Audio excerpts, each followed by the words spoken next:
Hello bachcho, let's see this question, and this is an assertion or reason based question. So now let's read assertion. Assertion: the Sri Lankan government recognized Sinhala as the only official language of Sri Lanka. यानी कि श्रीलंका की जो सरकार है, Sri Lankan government ने declaration दे दी कि सिर्फ official language के तौर पे एक ही भाषा को स्वीकार किया जाएगा और वो भाषा कौन सी होगी, सिन्हाला लैंग्वेज होगी, राइट। रीज़न है the Sri Lankan government wanted to establish the supremacy of Sinhala community. क्यों? क्योंकि श्रीलंका की जो सरकार थी वो सिन्हाला कम्युनिटी की सुप्रीमेसी को इस्टाब्लिश करना चाहती थी श्रीलंका में। बेसिकली श्रीलंका में मेजोरिटेरियन रूल इस्टाब्लिश किया जाना था।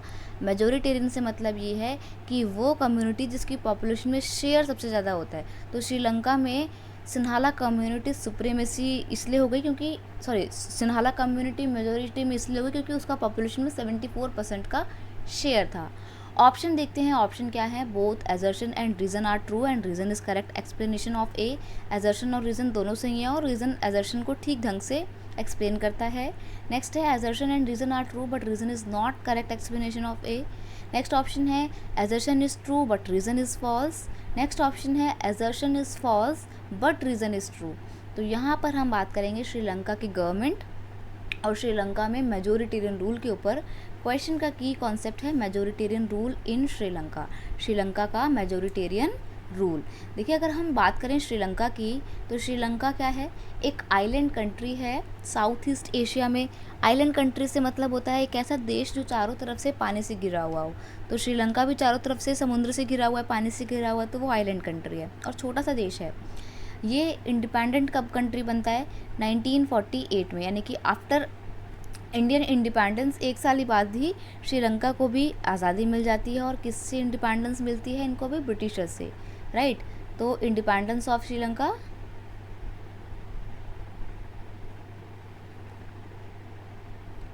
श्रीलंका की आज़ादी कब मिली? श्रीलंका को आज़ादी मिली थी 1948 में। फिर क्या होता है, वहाँ पे श्रीलंका में पॉपुलेशन किसकी ज़्यादा होती है, सिन्हाला कम्युनिटी की होती है। तो फिर गवर्नमेंट क्या करती है, 1956 में सिन्हाला लैंग्वेज को ऑफिशियल लैंग्वेज का दर्जा दिया जाता है। ठीक है, ऑफिशियल लैंग्वेज वो लैंग्वेज होती है जिसमें सारे ही गवर्नमेंट वर्क होते हैं। तो गवर्नमेंट वर्क के लिए सरकार ने अपनी एक भाषा जो है वो एक ही भाषा चूज़ करी, वो थी सिन्हाला लैंग्वेज।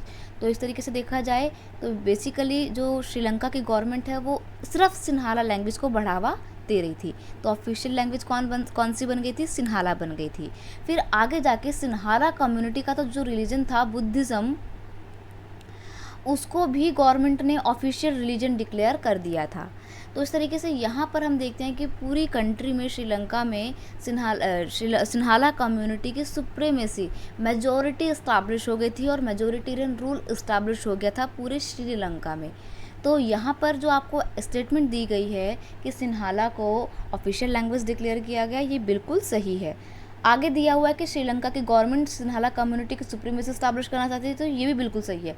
रीज़न दिया हुआ है सही कि लैंग्वेज क्यों एक्सेप्ट करी सिन्हाला लैंग्वेज इसलिए एक्सेप्ट करी क्योंकि सिन्हाला कम्युनिटी की सुप्रीमेसी स्टैब्लिश करना चाहती थी Sri Lankan government. That is Y Sinhala language को ऑफिशियल लैंग्वेज डिक्लेयर किया गया। फिर सिन्हाला कम्युनिटी के ज़्यादातर लोग क्योंकि बुद्धिज़्म पे विश्वास करते थे, इसलिए बुद्धिज़्म को ही क्या कर दिया गया, ऑफिशियल रिलीजन भी डिक्लेयर कर दिया गया।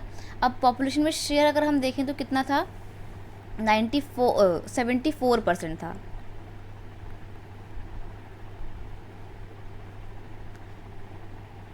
एटीन % तमिल्स का था।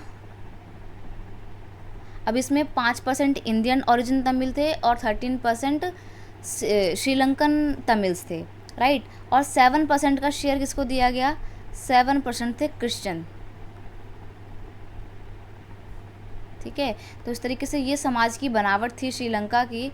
और क्योंकि ये कम्युनिटी पॉपुलेशन में ज़्यादा थी तो इसकी मेजॉरिटी थी और इसको हर जगह फेवर किया जा रहा था। गवर्नमेंट ने एक प्रेफरेंशियल पॉलिसी स्टार्ट की थी श्रीलंका में जो कि सिन्हाला कम्युनिटी को ही क्या करती थी, फेवर करती थी। तो यहाँ पर एजर्शन और reason both are true and reason is correct explanation of assertion. That is why option 1 is your correct answer.